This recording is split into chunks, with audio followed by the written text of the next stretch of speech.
नमस्कार मित्रांनो, महाराष्ट्राच्या राजकारणामध्ये येत्या 20 तारखेला आपण मतदान करून एक नवीन इतिहास रचणार आहोत. माझ्या मध्यमवर्गीय बांधवांना माझ्याकडनं एक विनंती आहे.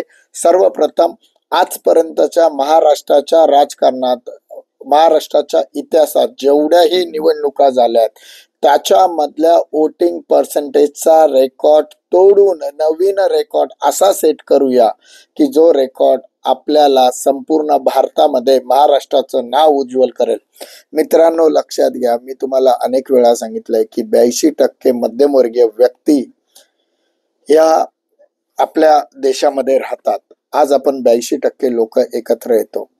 मित्रांनो, 82%पैकी खूप कमी मतदार असे आहेत, लोक असे आहेत की जे मतदाराला जातात.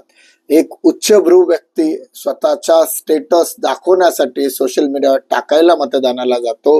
गरीब व्यक्ती त्याला मिळणाऱ्या आमिषांना बळी पडून जातो. परंतु मध्यमवर्गीय माणूस ना त्या आमिषांना बळी पडतो, ना सोशल मीडिया स्टेटस बघायला जातो. आपलं काम भलं आणि आपण भलं, राजकारणाशी माझं काही घेणं देणं नाही या हेतूने मतदानाला जात नाही.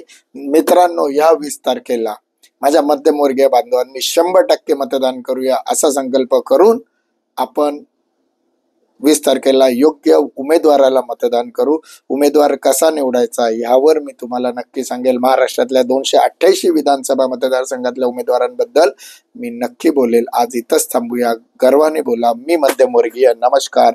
जय हिंद, जय महाराष्ट्र.